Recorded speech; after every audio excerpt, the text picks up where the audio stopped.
Vehicles traveling on unpaved roadways can produce dust that cause problems with safety and road maintenance. Dust can reduce a driver's visibility to the point where he may not be able to see important road features or other traffic. The road surface may become uneven, creating vehicle control problems leading to accidents. Dust causes a maintenance problem, and that dust from cars eventually removes a significant amount of soil from the road in the form of dust, and the soil loss eventually requires regrading and filling for safety and to maintain the grade of the road. In addition, dust fall on adjacent property is an inconvenience to those that live or work next to unpaved roads. In order to address this problem, researchers at Auburn University have conducted a study to evaluate different treatments to mitigate the dust problem. Working in the College of Engineering at the School of Civil Engineering with the Alabama Highway Research Center, the researchers completed a field study that included measuring dust on the roadways. They examined treatments that could be applied to unpaved roads to mitigate the dust problem. This video explains basic treatment options and examines two treatments in depth. This includes how to apply the products to the road and the performance of those products. There are 4 basic treatment options available to the road engineer short of paving the road. The first is to do nothing. Leaving the road untreated incurs the continuing expense of maintenance and the continued safety problems mentioned earlier.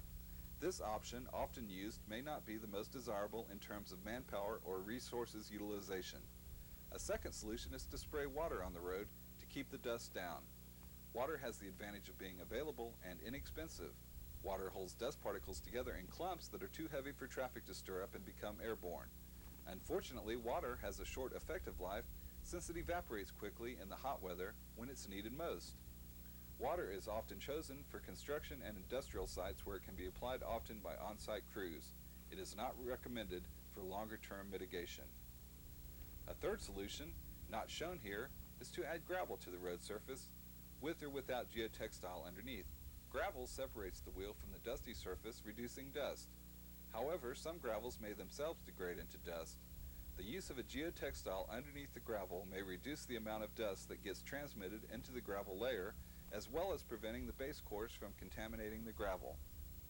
A fourth solution is to apply a chemical to the road. This approach is the subject of the study at Auburn University. The most commonly used chemicals were selected for evaluation: calcium chloride and lignosulphonate, a paper industry byproduct. Let's examine both now. Calcium chloride can be applied to the roadway by spraying a solution onto the surface or by mixing it in with the soil. Mixing in the soil proved more effective. Calcium chloride is a hygroscopic chemical. This means that it attracts water from the air and binds small dust particles together by the capillary attraction of the water surface.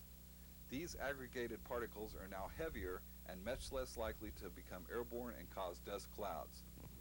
To mix calcium chloride well with the soil, the road is scarified, and windrows are created on the edges of the road with a motor grader. Typically, 8 to 12 inches of soil are scarified and then bladed. It is important that the soil be thoroughly mixed with the chemical, so proper grading procedures are essential.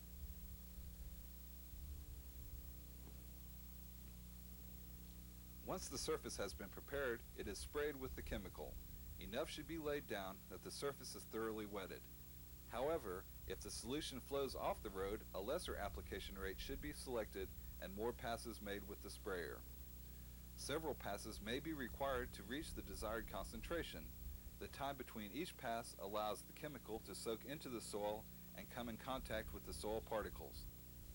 Treated soil should be moist and workable, with sufficient moisture to compact well, either with the compaction equipment or under normal traffic, which is commonly done. After several applications, the soil is bladed back from the windrows onto the roadway. This is a very important part of the process. The final grade of the roadway should ensure that the road crown slopes at least 1/2 inch and 12 inches horizontal. This is required in order to provide good drainage for the road. Similarly, the ditches should be clear of plants and debris so that water is carried away from the roadway. After the road has been graded, a final top coating with the chemical is recommended.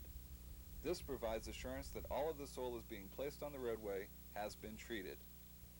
Calcium chloride is commercially available as pellets, in flakes, or in a water solution. While a solution can be applied directly or with dilution, it is more expensive to ship than the pellets or the flakes. Since flakes dissolve more quickly than pellets on the job site, they were selected in the test project. The flakes dissolved in the tank more quickly when the solution was recirculated with a pump. Calcium chloride releases heat when it dissolves, although not enough to make the process prohibitive. However, employees should be careful as the equipment will become hot. Lignosulphonate is another hygroscopic chemical that attracts moisture from the air. Lignosulphonate is produced as a byproduct of wood pulp processing. The process produces a suspension of solids in a water slurry that can be partially dried, collected, and stored. Lignosulphonate can be trucked in a 50% solids form and diluted with water on site as desired. Lignosulphonate attracts water from the air. The water makes the particles flock or stick together so that the aggregated particles are now heavier and less likely to become airborne. In addition, lignosulphonate also acts as a binder or glue to hold particles together.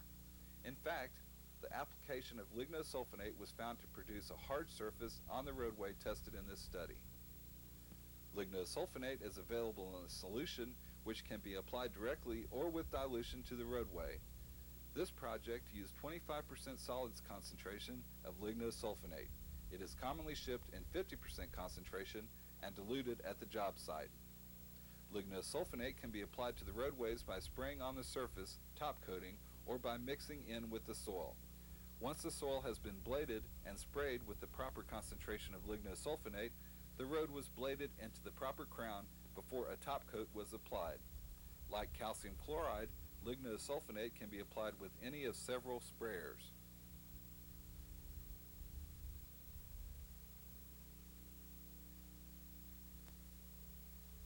Pressure, drip bar, or splatter plate are all equally effective.